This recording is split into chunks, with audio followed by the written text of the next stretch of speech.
7주차 두 번째 시간으로 6장 욕구조사에 대해서 공부해 보도록 하겠습니다. 욕구조사는 사회복지 현장에서 사회복지사라면 반드시 하게 되는 업무 중에 하나라고 생각하고, 왜냐하면 그 만나게 되는 클라이언트 소비자들의 맞는 프로그램을 하기 위해서는 반드시 해야 되는, 어떻게 보면 사회복지 현장에서 기본이 되면서 소비자 클라이언트를 위한 프로그램을, 최적화된 프로그램을 제시하기 위해서는 욕구조사가 반드시 필요하다고 할 수 있습니다. 그렇기 때문에 이번 시간에는 조금 집중해서 들어주시면 좋을 것 같습니다. 첫 번째는 욕구조사에 대해서 배울 거고요. 지역사회 보장계획 보고서 이 부분은 다음에 따로 그러니까 수업을 하든지 아니면 자료를 제공하도록 하겠습니다. 오늘은 간단하게 훑어보는, 그래서 욕구조사 중심으로 오늘 수업을 진행하도록 하고, 수업 마무리 부분에서 여러분들이 궁금해하실 중간고사 시험 문제를 공개하도록 하겠습니다. 그렇기 때문에 끝까지 수업 잘 들어주셨으면 감사하겠습니다. 욕구조사를 보면, 욕구조사는 프로그램 관리의 한 부분이며 기획의 한 단계라고 이해하시면 될 것 같습니다. 즉, 기획의 첫 단계는 문제 분석을 통해 목표의 설정인데, 문제 분석을 위해서 욕구를 정확하게 파악하는 것이 필수이기 때문입니다. 따라서 욕구조사의 필요성은 기획의 절차, 즉 논리 모델을 기준으로 설명해보면, 투입 단계에서는 자원 할당의 우선순위를 결정하기 위해 욕구조사가 필요하게 됩니다. 그리고 활동 단계에서는 사회복지적 개입 방법을 선택하는 데 있어서도 욕구조사를 필요로 하고요. 그리고 또 욕구조사는 산출과 성과의 단계에서 목표 달성 여부를 평가하는 데 있어서도 활용될 수 있습니다. 그러니까 프로그램 전반에 있어서 욕구조사는 이루어진다라고 보시면 될 것 같습니다. 마지막 단계, 평가 단계에서 하는 만족도 조사 또한 그것을 가지고 만족했는지 아닌지 그 욕구를 파악하는, 그러니까 시작 전부터 끝나서 그 프로그램의 성과를 볼 때까지도 욕구조사는 계속 이루어진다라고 볼 수 있는데요. 첫 번째 같은 경우에는 그러니까 문제 분석, 이러한 부분들인데, 프로그램의 기획은 문제 분석에서 시작해서 문제의 분석을 통해 프로그램의 목적이 설정된다고 할 수 있습니다. 문제 분석은 무엇이 문제를 규정하는 건지, 그리고 사회복지 프로그램들이 다루는 1차적인 사회 문제로 판단하면 될 것 같습니다. 앞에 나와 화면에 보이듯이 사회 문제의 개념을 보면, 사회적 가치에 비추어 바람직하지 못한 것, 그리고 상당수의 사람들이 그 현상에 관련해 고통, 손해 또는 부당한 처우를 받는 것, 그리고 상당수의 사람 또는 일부 영향력이 있는 사람들이 그 현상의 문제로 인식하게 되는 것, 사회가 전반적으로 그 현상의 개선을 원하고 있는 것, 그리고 개선의 가능성이 있는 것, 전혀 개선의 의지가 없는 방향을 우리가 어떻게 할 수 없는 자연재 이런 부분들 같은 경우는 사회 문제라고 하지 않죠. 자연 문제 이렇게 되는 거죠. 그 현상의 근본적인 원인이 사회적 요인과 관련이 있거나 집단적 또는 사회적 차원에서의 행동으로 개선이 가능한 것. 그럼 한번, 코로나는 사회 문제인가요? 아닌가요? 일 수도 있고 아닐 수도 있겠죠. 근데 이제 점점 그러니까 사회 문제화되고 있는 거죠. 개선할 수 있는 약들도 개발되고 백신도 나오고 치료제도 나오고 이렇게 하면서 사회 문제화되는 부분, 그것을 좀 줄여나가는 이런 활동들이 이루어진다라고 보시면 될 것 같고요. 두 번째는 문제 분석에는 현상을 문제로 인식하는 과정이 전제된다라고 이야기하고 있는데요. 경험과 전문성에 의존해야 하며, 이 과정에서 문제에 대한 정확하고 객관적인 이해를 위해 노력할 필요가 있다. 그리고 특정한 문제 상황을 지닌 사람들의 특성을 파악하고 이들에 대한 이해를 시도하는 것은 문제 분석의 필수적인 요소라고 할 것이다. 관련 이런 이론 검토, 문화적 관점에서 조명 등을 통해 문제를 분석할 필요가 있다. 최근 저도 이제 대학원에서 공부를 하면서 제일 많이 하는 게 이 문제를 찾는 겁니다. 그리고 관련된 이론서, 논문 이런 걸 검토하면서 하나교통원에 수백, 거의 한 100편 가까이 되는 이론, 논문들을 보게 되는 거죠. 그 속에서 내한테 맞는 적합한 뭐 논문들을 찾아내고 그거에 대한 이론을 바탕으로 뭐 이렇게 하는 저번에 주제는 잡혔는데 이 주제를 구체화시키는 것도 뭐 이런 것들이 문제를 만들어가는 과정 중에 하나다라고 하고 사회복지사는 실전 활동만 하는 것이 아니라 실전 활동을 통해서 그것을 개선시키는 여러 가지 부분들을 하게 되는 그 사회 문제를 연구하는 것도 사회복지사의 역할이라고 생각을 합니다. 그리고 문제 분석의 기준을 보면 사회 문제들의 복잡성으로 인해 사회 문제를 분석하는 것은 쉬운 일이 아니다. 하지만 프로그램의 설계를 위해서는 적어도 사회 문제에 관한 몇몇 기본적인 요소들을 확인할 필요가 있다라고 말하고요. 문제 분석을 위한 틀에 포함되는 기준과 개별 요소들은 사회에 대한 문제, 개인에 대한 문제, 문제의 존재나 유포에 기인한 요인들로 이야기할 수 있는데요. 사회에 대한 문제는 사회에 대한 자원 비용 문제, 사회 구성원들의 건강과 안전에 위협, 사회 통합과 같은 사회적 가치에 대한 위협 등을 말할 수 있고요. 개인에 대한 문제는 재생활 수준이 박탈되었거나 학대, 착취, 위협 이런 것들이라고 할 수 있겠죠. 그리고 문제의 존재나 유포에 기인하는 것은 개인, 가족, 지역사회, 사회, 역사, 이런 정치 요인들에 의한 신체적, 행동적, 사회, 심리적, 경제적 요인. 최근에 이제 지방선거, 보궐선거가 끝났잖아요. 그랬는데 아이러니한 일들이 조금씩 생기고 있죠.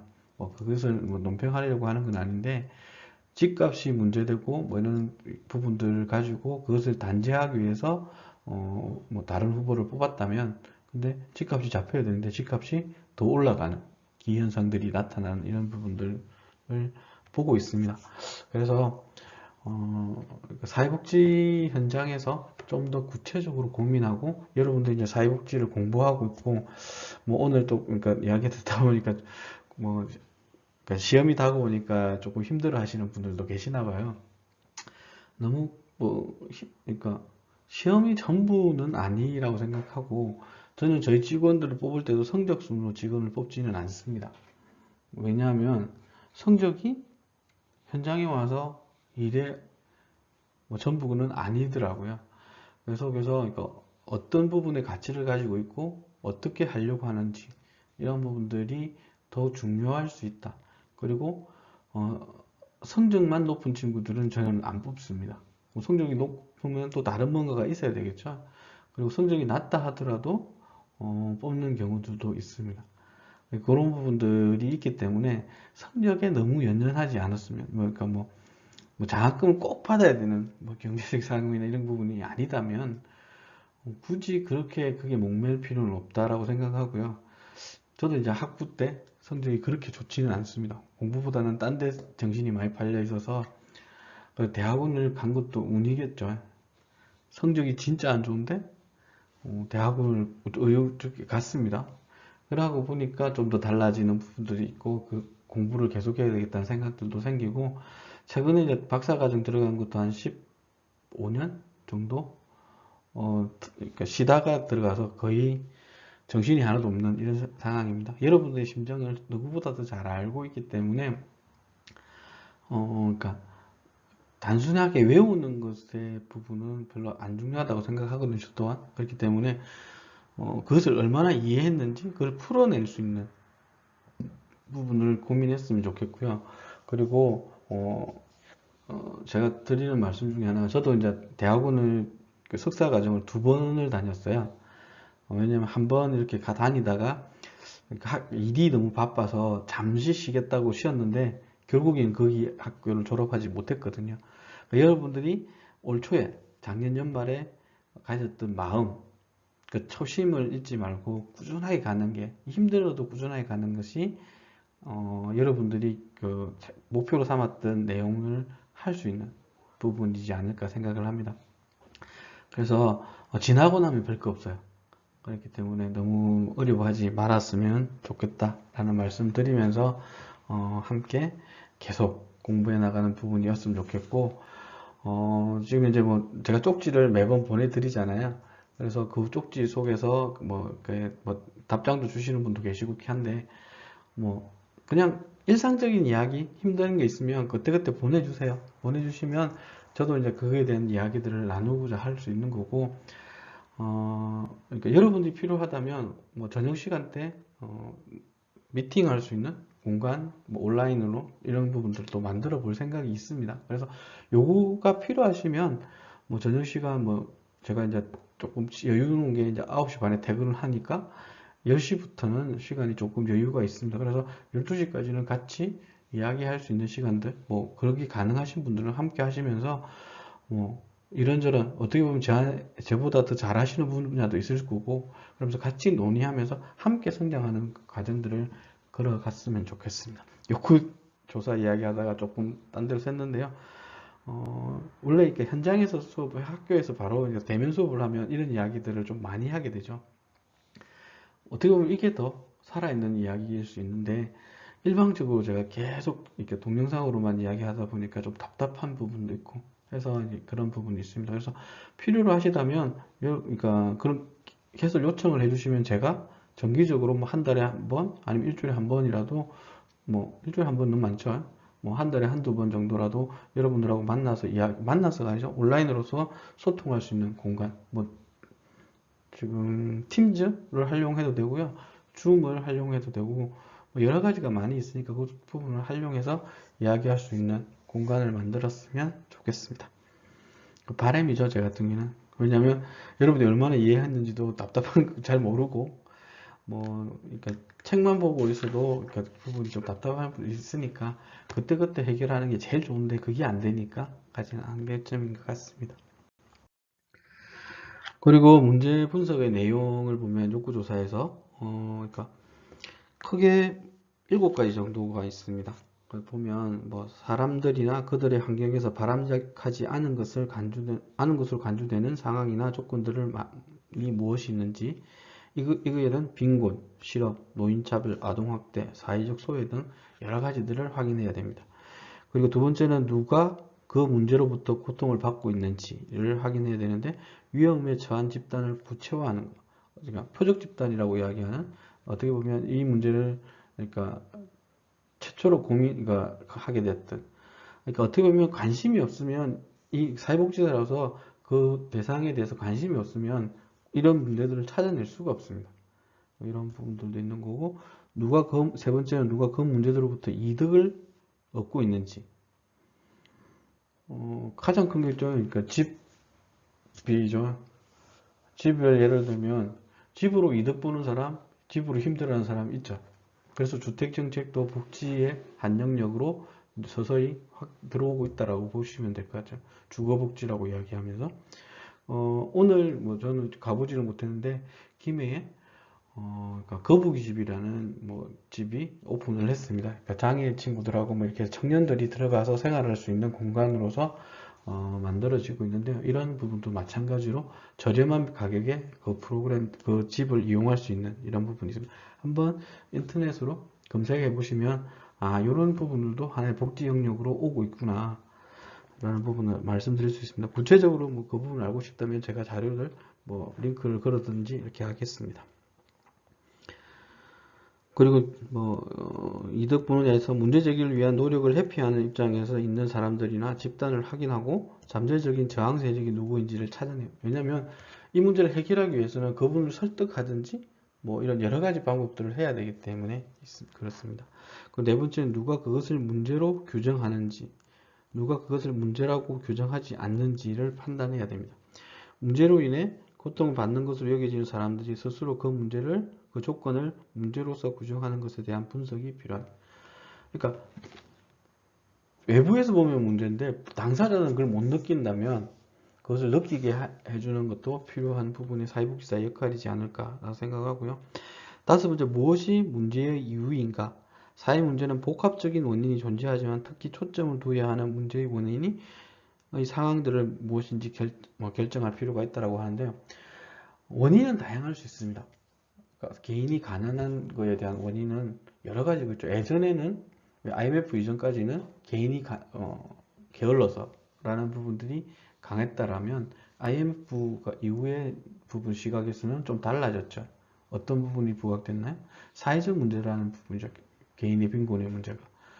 그러니까 잘 나가던 은행원들이 한순간에 뭐 노숙자가 되는 상황들이 우리 눈앞에서 나타나는, 은행원 하면 예전에 부분은 거의 1등 신랑감이었다면 지금은 뭐 돈 잘 버는 친구도 있겠지만 1등 신랑감 정도는 아니죠.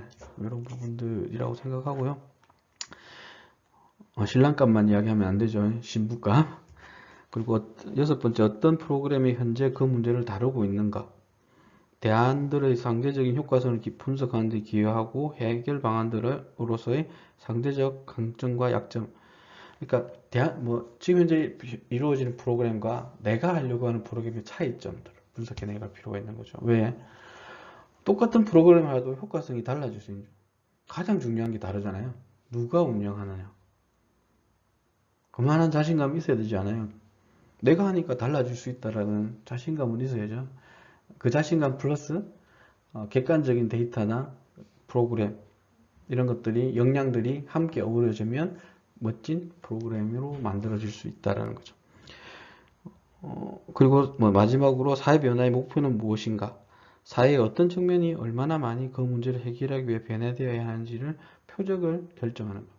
그러니까 한순간에 모든 사람한테 집을 나누어 준다. 이거는 있을 수 없는 거죠. 차츰차츰 넓혀 나간다든지 이런 부분에서 이제 그것을 사회 문제를 해결하는 방향으로 가는 목표를 만들어가는 부분들이 필요하다라는 말씀을 드리고요. 두 번째 욕구 측정인데, 욕구 측정의 중요성을 보면 사회복지기관들은 클라이언트의 욕구에 대해 정확한 분석을 시도하고 이를 바탕으로 사업을 기획해야 성공할 수 있다고 하고요. 따라서 욕구에 기반을 둔 프로그램 기획은 효과적인 사회복지 서비스 설계와 실현을 위해 필수적이다라고 할 수 있습니다. 오늘 제가 이제 지역아동센터 평가위원으로 이제 온라인 교육을 그러니까 오후에 4시간 정도 받았는데요. 이제 평가의 관점들이 조금씩 변화하고 있습니다. 그래서 이런 부분의 내용들도 반영을, 프로그램을 어떻게 기획했는지, 그래서 당사자들의 욕구들을 얼마나 담아냈는지 이런 것들도 담고 있으니까 그런 부분들이 함께 고려돼야 될 부분이라고 말씀드릴 수 있고요. 욕구 측정이란 문제가 확인되고 분석되면 이를 욕구로 전환시키는 작업들이 필요하고, 그러니까 문제가 바로 욕구가 되진 않죠. 문제 속에서 그 욕구를 찾아내는 작업들이 필요하고, 이때 개인들의 욕구를 집합적으로 순랑화시키는 작업을 욕구 측정이라고 한다. 그래서 그러니까 사회복지 프로그램을 진행하다 보면 이걸 객관화시키고 수치화시키는 것을 요구받기도 합니다. 왜냐하면 그래야 실질적으로 그러니까 눈에 확 보이잖아요. 모든 사회 문제가 눈에 보이는 건 아니지만 그걸 요구합니다. 돈을 주는 사람들은. 그래서 다양한 방법으로 욕구 측정을 시도하여 프로그램의 필요성과 정당성을 강조할 수 있어야 한다. 그래서 이제 이게 척도라는 것들이 나와 있는데요. 사회복지사라면 척도라는 부분들도 잘 알고 있어야 돼요. 만족도에 대한 부분, 자존감, 자신감, 여러 가지 부분을 측정하는 도구들이 있습니다. 이런 부분들을 어느 상황에서 적재적소에 사용하느냐, 이것도 사회복지사의 역량 중에 하나라고 할 수 있습니다. 다음으로 욕구의 개념을 보면 어떤 개인이 자신이 지닌 역량을 발휘하는 것을 제한받는 상황이며, 일반적으로 사회적, 경제적, 건강상의 문제와 관련되어 있는 질적인 측면을 말한다 라고 했습니다. 욕구라는 부분은 욕구는 무엇이 기준에 미달되어 그것을 필요로 하는 상태를 의미하고, 즉 현재의 상태와 바람직한 상태 사이에 존재하는 격차 또는 조건. 계속 집을 열었는데요. 바람직한 상태는 뭐죠? 비싼 집이 있어야 되나? 그죠? 내가 생활할 수 있는 적절한 집이 제공될 필요가 있는 거죠. 모든 사람한테. 그러니까 돈 많은 사람한테 집중된다든지, 우리나라에는 집 숫자로 하면 보급률은 100%가 넘어요. 근데 집 없는 사람들이 존재하잖아요. 이런 부분들도 마찬가지로 이런 격차, 집이 없어서 이렇게 생활하는 분들도 분명히 존재하기 때문에, 그래서 이 욕구를 도식화시켜내서 바라는 상태 마이너스 현재의 상태가 욕구가 된다는 거죠. 여러분들은 어떠한 욕구들을 가지고 있는지 이런 것도 한번 조사해 보면 재밌습니다. 그러니까 뭐 다양한 부분의 욕구가 있을 수 있죠. 가족이 뭐 혼자 사시는 분은 가족에 대한 욕구가 있을 수도 있는 거고, 또 반대로 뭐 가족이 너무 많다. 그럼 혼자 있는 것을 원하는 것도 욕구가 될 수 있습니다. 그래서 욕구는 상대적일 수도 있다라고 말씀드릴 수 있을 것 같습니다. 그래서 욕구의 속성을 보면 뭐 크게 네 가지인데요. 욕구는 탄력적이며 상대적이다. 욕구는 시간마다 변한다. 사회적, 정치적 환경에 따라 욕구의 개념이 달라질 수 있다. 자연의 유용성과 기술 수준은 욕구의 개념에 영향을 주는 요인들이다 라고 이야기하는데요. 세부적인 내용은 교과제 148페이지에 있으니까 한번 구체적인 내용들을 읽어보시면 뭐 도움이 되실 겁니다. 뭐 욕구의 유형입니다. 이거는 많이 들어보셨죠. 다른 과목에도 아마 이거는 나올 건데, 뭐 사회복지, 개론? 사회복지학 개론? 뭐 이런 부분에서 나올 거고, 다른 수업 시간에도 이 욕구에 대한 뭐 이런 것들은 나올 겁니다. 제일 많이 들었던 게 이제 매슬로우의 욕구 위계 이론. 혹시 들어보셨나요? 뭐 제가 학교 다닐 때 이거 갖고 이렇게 단계별로 이렇게 서술하는 뭐 이런 것도 했는데요. 첫 번째가 뭐죠? 생리적 욕구. 그러니까 인간이면 뭐 인간이 아니더라도 동물이면 느끼게 되는, 그러니까 배고픔이라든지 이런 것들이죠. 그런 욕구, 가장 기본이 되는 욕구. 두 번째는 안전의 욕구. 그러니까 안전한 공간들을 갖고 싶은 부분인 거죠. 그리고 세 번째는 사회적 욕구. 사회 속에서 인정받고 싶은 욕구가 있고요. 뭐 네 번째는 자아 존중감에 대한 욕구. 내가 존중받고 싶은 거죠. 사회적 욕구가 좀 더 강해지면 존중받고 싶은 욕구. 그리고 마지막 단계는 자아 실현. 내가 하고 싶은 일을 성취를 얻게 되는 이런 단계까지도 가야 된다라고 하는 게 이제 매슬로우의 욕구 이론이라고 할 수 있고요. 다음에는 브래드쇼의 욕구 구분이 있습니다. 이 내용은 구체적으로 책의 내용이 좀 많이 있는데요. 한번 살펴보면 첫 번째 규범적 욕구라는 게 있습니다. 책의 내용을 한번 보면 전문가, 행정가 또는 사회과학자 등이 욕구의 상태를 규정하는 것으로서 규범적이란 일정한 기준이나 규범이 존재하고 있다는 것을 나타내는 것으로 바람직한 욕구 충족의 수준을 정해놓고 이 수준과 실제 상태와의 차이에 의하여 욕구의 정도를 규정하거나 또는 최고의 욕구 수준을 정해놓고 실제 상태와의 차이에 의하여 욕구의 정도를 규정하는 것을 말합니다. 전문가의 견해를 통해 욕구 식별과 욕구 수준에 대한 확신을 얻기도 하고 객관성을 높이기도 합니다. 욕구 측정 예를 보면 장애인 그룹폰 개발을 위한 프로그램, 장애인 복지기관 및 관련 단지에 방문하여 장애인 그룹의 필요성과 현황에 대한 자료를 요청하고 분석하며 장애인 복지 전문가들의 의견을 수렴한다. 저희 기관도 그러니까 올해 미션 중에 하나가 그러니까 아동시설에서 근무하는 지적장애 친구들의 생활 공간을 확보하는 부분에 미션이 있습니다. 근데 이게 체험호, 쉐어하우스, 여러 가지 형태로 고민을 하고 있고 이것을 만들기 위해서. 왜냐하면 저희 애들이 18세 이상이 되면 자연적으로 시설 밖에서 생활해야 되는, 시설을 나가야 되는 이런 부분들이 있기 때문에 그렇지만 독립을 해도 어디 갈 데가 없는 친구들 같은 경우에는 저희들이 같이 포용하고 이렇게 해야 되는 부분이 있어서 이런 고민들을 하고 있습니다. 두 번째, 인지된, 감지된 욕구라고 이야기하는 부분이 있는데요. 욕구 상태에 있는 당사자의 느낌에 의하여 인식되는 욕구를 말하고요. 사람들이 어떤 욕구의 상태에 있는지를 물어보아서 파악하는 욕구로서 어떤 서비스가 필요한지를 직접 물어볼 수 있는 거죠. 설문조사나 여러 가지 형태의 부분으로 인터뷰나 이런 걸 통해서 뒤에 하게 되는 지역사회 보장 계획에서도 인터뷰도 할 수 있고 여러 가지 형태의 설문조사 그리고 토론 이런 것들까지 함께 할 수 있는 거죠. 인지된 욕구는 사람마다 그 기준이 변하고 또한 다를 수 있다는 거죠. 상대적이다라고 말씀드릴 수 있는 거고, 욕구 측정에 이런 것도 있는데 한번 이거는 책에 있는 내용을 읽어보시면 될 것 같고요. 세 번째는 표출된 욕구입니다. 표출된 욕구는 특정한 욕구를 지닌 사람들이 그 욕구를 충족하기 위해 실제적으로 어떤 행동을 취하는가에 대해 초점을 두는 부분이고요. 욕구 충족을 위해 구체적인 행동을 연결지었다면 단순히 느껴진 욕구보다 욕구의 강도는 높을 것으로 보는 것을 말합니다.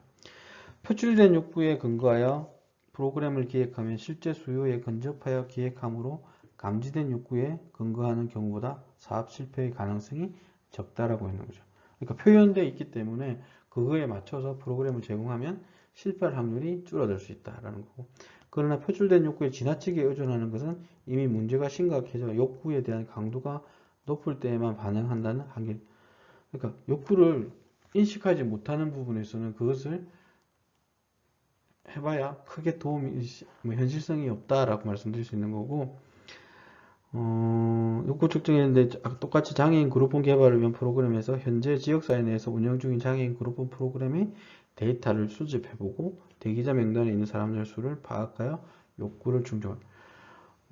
예를 들어 뭐 장애인 주간보호도 마찬가지죠. 뭐 장애인 생활시설도 마찬가지. 모든 시설들에 대한 부분도 뭐 대기자가 있을 수 있는 거고, 저희가 운영하는 아동 그룹폰 같은 경우에도 마찬가지로 최근에 이제 법령이 하나 바뀌었습니다. 어떤 부분이냐면 3월 30일자로 학대가 신고되면 바로 그 학대자하고 이렇게 격리해야 되는. 그래서 시설에 이제 안 좋게 표현하면 시설로 계속 보내는, 지자체에서.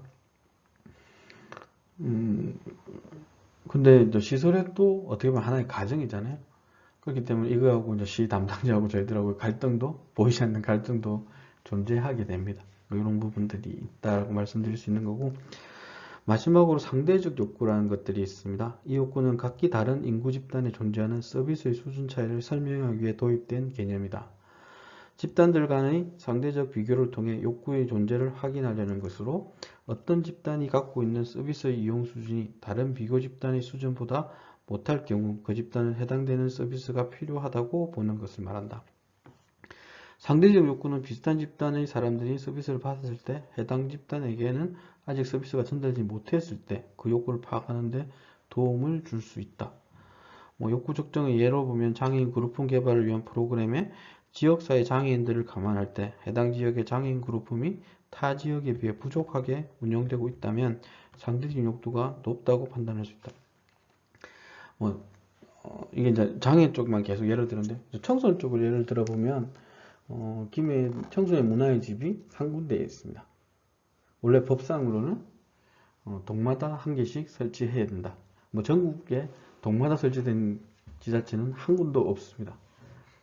최소 한 곳, 없는 데가 있는지는 정확하게 제가 그것까지는 파악을 못했는데요. 최소 한 곳 정도가 운영이 되고 있고, 김해도 마찬가지로. 그리고 공로도 작습니다. 그래서 그것을 만들어 달라고 계속 요구를 하고 만들어질 뻔했죠. 지금 여성센터가 당초 계획상에는 청소년 센터로 기획되고 만들어지고 있는데 막판에 이게 엎어졌어요. 이유는 여러분들이 잘 아시겠죠. 그런 이유로, 정치적인 이유로 바뀌어서 지금 여성센터로서의 역할을 하고 있고요. 지금 또 이제 청소년 센터, 그러니까 청소년 문화센터를 만들기 위한 작업들이 청소년계, 청소년 그리고 지자체에서 이제 논의를 진행을 했고, 공간도 확보를 했고, 예산도 일정 정도는 확보한 걸로 저희들이 파악이 되었습니다. 저희가 있는 지역에서는 좀 많이 멀어서 답답하긴 한데, 그렇다고 해서 어쩔 수 없죠. 김해에 있던 제대로 된 청소년 문화집이 하나가 생긴다면 또 다른 형태의 접근을 할 수 있는 거고, 그리고 저희 같이 작은 단체들이 하고 있는 사업들 중에 하나가 이제 저희는 청소년을 위한 공간 중에 하나가 이제 희망 아지트라는 것을 저희들이 올해 지금 조성을 하고 있습니다. 인제대학, 김해대학 바로 밑에 계단으로 내려가는 길 근처에 지금 조성을 하고 있고요. 거의 이제 안에 기자재나 이런 거 다 들어와 있는데, 그냥 주택 전체도 아니고 주택 일부를 개조해서 청소년들이 사용할 수 있도록 만들고 있는. 이렇게 저는 큰 건물이 있는 것도 필요하다고 생각하는데, 아이들이 생활할 수 있는 공간 주변에 작지만 아이들의 욕구를 충족할 수 있는 공간들이 많아지면 더 좋겠다는 생각들을 하고 있습니다. 그래서 어떻게 보면 저희가 뭐 원래 잘하는 것 중에 하나가 시범사업 이런 걸 잘합니다. 그래서 시범사업 차원에서 계획서를 제출했고 그것이 이제 먹혔다고 그러냐 선정이 돼서 예산을 지원받아서 모금회로부터 예산을 지원받아서 지금 조성을 하고 있고 거기에 맞는 프로그램 그리고 기자재들도 이제 거의 이제 부배가 되고 있습니다. 크게는 이제 유튜브 크리에이트 영상 체험할 수 있는 공간이 하나 만들어졌고요. 또 하나는 청소년들이 정보 제공이나 그러니까 쉴 수 있는 미니 카페 형태의 공간으로 조성을 준비하고 있고 뭐 이렇게 되다 보니까 뭐 조금 더 큰 건물이 있었으면 막판까지 저희도 고민 많이 했어요. 공간이 하나 뭐 좀 날 것 같다라고 하면 달려가기도 했고 그것을 근데 이제 선점한 팀들이 계셔갖고 그래서 협의하는 과정이 좀 잘 안 됐던 이런 부분들이 있어서 답답하긴 한데 지금도 마찬가지로 조금씩은 뭐 좁지만 그 속에서 그러니까 어떻게 운영하느냐가 더 그리고 저희들이 이제 마을 학교를 이야기하는 것 중에 하나가 마을에 다양한 공간들이 많이 있습니다. 그 공간들을 활용할 수 있도록 그리고 그 안 속에 있는 마을 속에 있는 다양한 분들이 마을에 있는 교사로서 청소년들과 함께 프로젝트를 할 수 있는 분위기를 만드는 것들이 더 필요하다. 마을 교육 공동체들을 만들어서 마을이 곧 학교고 그러니까 마을이 아이들을 키워낼 수 있는 울타리가 될 수 있다면 더더욱 좋은 거라고 생각해서 그렇게 준비를 하고 있습니다. 지금 이제 그 다음 페이지부터는 오늘 간단하게만 언급을 하려고 합니다. 지역사회 보장 계획 보고서라는 것들이 있습니다. 지금 책자는 제가 오늘 안 들고 왔는데요. 제가 학과 사무실에 김해시에서 이렇게 받아서 최소 한 권 이상은 비치하도록 하겠습니다. 올해 그러니까 4년마다 한 번씩 나오고 그것을 1년 단위로 연차별 계획으로 해서 이렇게 나오게 됩니다. 요거에 대한 구체적인 세부적인 이렇게 강의 설명은 따로 한번 날 잡아서 이렇게 진행하도록 하고요. 이거는 지역사회 중심의 사회복지 실천을 위한 법적 정치로서 그러니까 가는 거죠. 이거에 대한 부분은 그러니까 조금 계속 구체적으로 2006년에 시작이 되었고 그게 이제 구체화돼서 올해 4기 계획들이 이제 진행되고 4기에 올해 3차년도 계획인가요? 3차년도 뭐 이렇게 진행하는 계획서가 나와서 하고 있는데 김해시 홈페이지에 들어가서도 뭐 김해시가 아니라도 홈페이지에 들어가면 그것을 보실 수 있도록 이렇게 링크를 다 이렇게 올려놓았습니다. 그것을 한번 보시면 김해시가 어떤 부분을 가려고 하는지 이런 것들을 보실 수가 있고요. 지방자치단체의 지역사회복지협의체를 복지의 이름이 바뀌었죠. 지역사회보장협의체입니다. 책에는 오타가 나와 있는데 지역사회 보장협의체 이름이 변경돼서 구성하여 운영하고 있고 김해시에도 지역사회 보장협의체 안에 대표협의체, 실무협의체, 그리고 읍면동협의체 그리고 실무분과 이렇게로 구성이 되어 있습니다. 김해시 이제 대표협의체 저도 이제 같이 활동을 하는데요. 대표협의체 위원으로 활동을 하고 있고 실무협의체 위원장으로서 이제 대표협의체 참여하고 각 실무 분과들을 관장하고 있으며 읍면동에는 이제 저희들이 지원하는 이렇게 역할들을 하고 있습니다. 그래서 이 계획 수립이나 이런 부분들을 하면서 용역도 주고 이렇게 하지만 실질적으로 가장 고민을 많이 하는 현장에 있는 전문가들이 더 그것을 찾아내고 이러한 부분들이 있다라고 보시면 될 것 같고요. 4년마다 시군구 및 시도 지역사회 보장 계획을 수립해서 시행하고 있습니다. 1차년도, 2차년도, 3차년도, 4차년도 이렇게 있는데요. 1기, 2기, 3기, 4기 계획을 만들면서 저희도 처음에 우여곡절이 많았어요.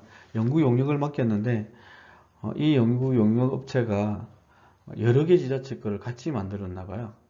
그렇게 되다 보니까 제일 답답한 거는 안에 이제 지자체도 그러니까 다르게 서술된 내용들을 가지고 이렇게 오고 이렇게 하면서 이렇게 조사를 했는데 데이터가 전혀 안 맞는 거예요. 그래서 저희가 이제 실무협의체에서 이 용역업체 못 한다고 거의 그래서 쫓아내고 뭐 이런 한 적도 또 있었고, 그리고 가장 현실적인 데이터를 만들어야 그거에 대한 계획도 지역에 맞는 계획들로 만들 수 있다라고 할 수 있는 거고.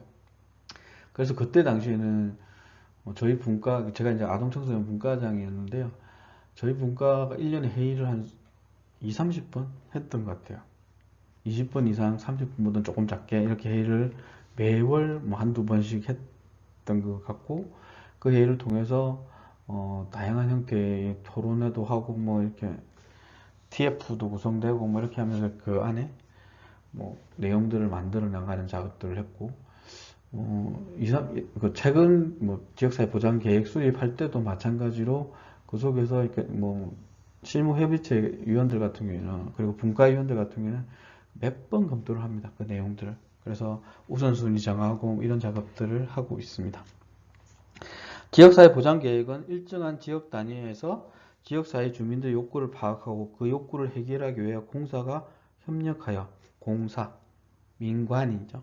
민관이 협력하여 구체적인 내용을 정하고 이를 시행, 평가하는 종합적인 계획이다. 그러니까 계획 수립만으로 끝나지 않습니다. 그것을 그러니까 평가단이 또 따로 구성이 되면서 이 평가팀들이 평가를 하면서 그러니까 제대로 이루어질 수 있도록 운영 절차도 분과 단위에서 검토를 하고 실무협의체의 승인을 받고 그리고 대표협의체까지 승인 받아서 이게 지자체장이 시의회에 보고하고 시의회 승인을 통해서 김해시 자체의 계획으로 되는 겁니다. 그래서 시장이 그것을 따라야 되는 의무도 있는 거죠. 자기가 같이 고민해 뭐 이렇게 자기 명의로 지자체의 명의로 나가기 때문에. 그리고 이게 경상남도하고 보건복지부에 보고돼서 어떻게 되고 있는지를 평가하는 이런 시스템으로 되고 있습니다. 뭐 연구의 필요성 이런 거는 지역사회 보장 계획은 지역 주민의 욕구와 지역의 실정에 바탕을 둔 지역 기반의 계획이므로 지역 주민의 욕구 조사 및 욕구의 충족과 불가분의 관계가 있다. 그러니까 가장 이걸 하면서 느꼈던 그 중에 아동 청소년 욕구 중에 가장 큰 게 편안하게 쉴 수 있는 저렴한 공간이 필요하다. 청소년들의 욕구 중에 있었습니다. 그래서 이제 저희들이 이제 그런 부분에서 희망 아지트를 만들어 보자 이런 부분들 아이디어들이 나오게 된 거죠. 그 욕구조사가 지역 실태조사로 동일시되거나 욕구조사 과정에서 욕구의 개념, 욕구의 충족 측정 방법, 조사 내용 설정 등이 부족하다라고 할 수 있고요. 뭐 연구 대상, 연구 세부 내용 이런 것들도 한번 읽어보시면 좋을 것 같습니다. 뭐 서인의 공개순 2001년도 욕구조사 실태 파악을 위한 분석 틀 이런 것들이 있습니다. 욕구조사 방식, 기법, 욕구 측정 실태, 자료 수집 과정과 자료 분석 과정, 욕구조사 내용 유형, 뭐 욕구조사 내용의 연결성, 욕구조사 내용에 대한 조사 기법의 적합성 이런 것들을 해서 조사하게 된다라는 부분들이고요. 일본은 2001년 너무 조금 오래됐는데 이후에도 조금씩 변화되고 있다라고 보시면 될 것 같습니다. 그리고 욕구조사 기법으로 보면 뭐 이런 것들이 있고요. 책에 내온 내용들을 구체적으로 한번 읽어보시면 될 것 같고, 그렇다고 해서 이걸 외우실 필요는 없습니다. 뭐, 그걸 외울 필요, 이거 담당하는 공무원도 아닌데 굳이 이걸 다 외워서 담당 공무원도 이걸 다 외우진 않습니다. 그러니까 그렇게 하고 외우려고 하시지 말고 그냥, 이런 것도 있다. 라는 부분까지도 이해하시면 될 것 같습니다. 그리고 제 시험 문제 이런 거 절대 안 냅니다.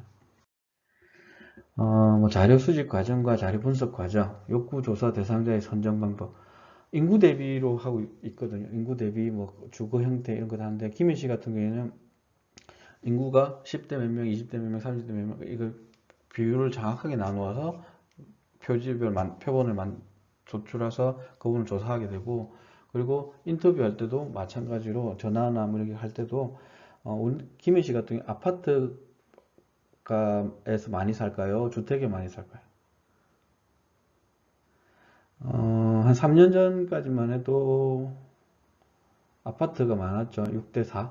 지금은 더 올라갔겠죠. 한 7대3까지는 안 되더라도 6.5대 뭐 3.5 정도는 될 것 같은데 점점점 아파트 살아가는 인구들이 많아지고 있죠. 왜 그러니까 읍면 같은 경우에는 사람이 줄고 있고 도심에 인구가 늘어나는 면인데 인구가 늘어나는 거는 김에 주천면 정도가 있죠. 그리고 욕구조사의 내용 유형을 보면 인구조사, 문제조사, 지역 서비스 자원에 대한 파악, 충족지에 대한 욕구에 대한 파악, 서비스 우선순위를 결정. 이렇게 하는 흐름을 따라가게 된다라고 보시면 될 것 같고요. 욕구조사 수렴의 특징 이런 것도 한번 책에 있는 대로 한번 읽어보시면 될 것 같고, 연구 대상에는 보면 조사 내용이나 뭐 이런 것들, 그리고 목적, 조사 뭐 대상, 그리고 대상자 선정 방법, 복지 욕구 조사 결과, 중점 과제 이런 것들이 있습니다. 그래서 이거는 한번 책의 내용들을 읽어보시면 될 것 같고요. 이제 분석 결과 부분인데 욕구조사 기법, 그리고 뭐 특정 실태, 자료 수집 과정 이 내용은 다시 한번 제가 따로 수업을 하든지 이렇게 할 겁니다. 그래서 그냥 책에 있는 내용들을 복지 계획을 보면서 김해시 지역 사회보장 계획을 보면서 하는 것들이 이해가 더 빨리 되실 수 있기 때문에 그렇게 갈 거고요. 앞에 있는 자료 수집 과정과 자료 분석 과정을 보면 뭐뭐구 뭐뭐시 인구가 60만 명으로 인구 대비 몇 %를 한다. 그리고 인구가 뭐 아파트 대비 이렇게 한다라는 부분들. 그리고 예전에 조사를 하면서 가장 엉터리라고 저희들이 판단했던 것 중에 하나가 뭐냐면 김해는 아직까지도 젊은 도시거든요. 노인 인구보다 젊은 친구들이 많은 도시 중에 하나입니다. 근데 연구 데이터를 했는데 누구를 조사했나 보니까 노인이 40%를 담당하는 거죠. 김해시 인구의 10몇 프로, 10% 정도 되거든요. 현재 60세, 65세 이상이. 그런데 조사를 했는데 왜냐? 쉽게 한 거죠. 쉽게 한 이유 중에 하나가 낮에 전화를 받는 어르신들한테 통화를 하면서 조사를 한 거죠. 근데 재밌는 거는 저희가 운영하는 시설이 전국에 34개 중에 하나밖에 없어요. 지금은 더 줄었는데 그때 당시 34개 중에 하나인데 김해에 딱 하나밖에 없었어요. 근데 인지도가 엄청나게 높게 놓은 거예요. 왜 그렇게 놓았는지는 저희들도 재미없고 한데 인지도가 다른 뭐 기관에 있는 큰 복지관보다도 높게 놓아서 그래서 더 의문을 가졌던 이런 경우도 있습니다. 그래서 이렇게 횟수율 관련도 고려해서 이렇게 한다라는 부분이고요. 아까 이야기했던 내용들이고 이건 한번 계속 읽어보시면 가능할 것 같습니다. 욕구조사에 대한 조사 기법의 적합성 이런 부분들은 뭐 서베이를 했는지 뭐 어떻게 했는지 이런 것들까지 같이 고려해서 정확하게 그 문제를 뽑아내서 그것을 해결책을 찾아냈는지를 보는 거죠. 그래서 서비스의 우선순위를 명확하게 잡아내는 작업들이 필요하다 보시면 될 것 같고요. 논의는 뭐 욕구조사 보고서에 나타난 욕구조사 기법 분석 결과 대부분이 서베이 욕구조사 기법에 집중되어 있었고 주민 욕구조사를 실시할 때보다 다양한 방법의 활용한 욕구조사가 실시된다. 지방은 조금 아직 이게 덜 돼 있는데 수도권이나 이런 데 가면 마을 뭐 총회 이런 것들이 활성화되고 있는 거죠. 마을 그냥 공터에서 모여서 사람들끼리 이렇게 토론하는 이런 것들을 올라가서 참 신기했습니다. 제일 처음에 처음 보면서 그러니까 앞으로도 우리 동네 문제는 우리 동네가 같이 풀어야 되는 지방자치법도 이게 이 부분이 개선되고 있기 때문에 같이 바뀌지 않을까 이런 생각을 합니다. 욕구조사의 피라미드 이런 것들 그러니까 이거는 한번 눈으로 보시면 요렇게 있겠구나 라는 거 보시면 될 것 같습니다. 이것도 마찬가지고요. 중앙우사 문제입니다. 요거는 제가 그러니까 어저께 문제를 내서 이제 학과 사무실에 제출을 했는데요. 그러니까 첫 번째 문제는 사회복지에 있어 최근 논란이 되고 있는 선별주의, 보편주의에 대해 예를 들어서 설명해 보십시오. 그러니까 선별주의가 뭐고 보편주의가 뭔데 대표적인 선별주의 프로그램이 뭐가 있고 보편주의 프로그램이 뭐가 있다라는 부분을 예를 들어서 설명하시면 됩니다. 두 번째 문제는 전문가로서의 사회복지사에 대해 요약하고 그러니까 1번 문제는 1장 내용들을 보시면 되고요. 두 번째는 6장에 있는 내용입니다.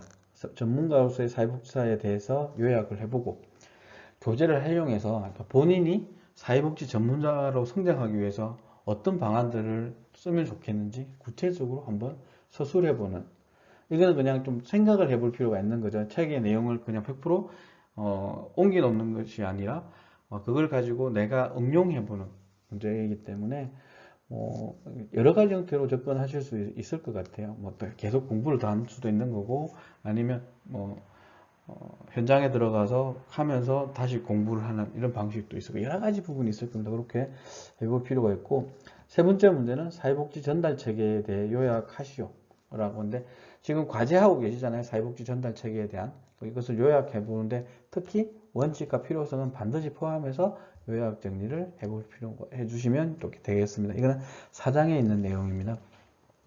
그래서 조금 그러니까 책에 있는 내용을 참조하시고요. 오픈북으로 진행할 겁니다. 그래서 책을 보시고 시험 문제를 치셔도 크게 문제가 없고요. 그렇기 때문에 그 시간이나 이런 것도 제약을 크게 안 둘 생각입니다. 그래서 너무 오래 하면 제가 힘들 수 있으니까. 근데 1시간에 국한되지는 않을 것 같아요. 여러분들이 시험을 치고자 하는 부분이 있다면 최대한 시간을 보장할 테니까, 그렇다고 해서 너무 오래 할 필요는 없는 거고, 금방 오늘 학과장님이 제안하신 건데, 주간에 시험을 못 치는 분들이 있을 수 있다라고 연락을 받았습니다. 그래서 혹시 야간에 시험을 치셔야 되는 분이 계시다면 학과 조교선생님한테 연락을 하셔갖고 시간을 한번 따로 잡아보는 것도 하나의 방법일 것 같아요. 그래서 꼭 주간에 와서 시험을 쳐야 된다는 아니니까 야간의 그 부분은 사전에 연락을 주셔야 제가 그 시간 조율이 될 것 같아요. 그래서 그거는 함께 고민했으면 좋겠고요. 너무 어렵게 생각 안 하셨으면 좋겠고, 책에 있는 내용에 내 생각을 조금 더 더해서 적어주시면 좋을 것 같습니다. 오늘 수고 많이 하셨습니다. 중간고사 치고 만날 수 있으면 좋겠습니다.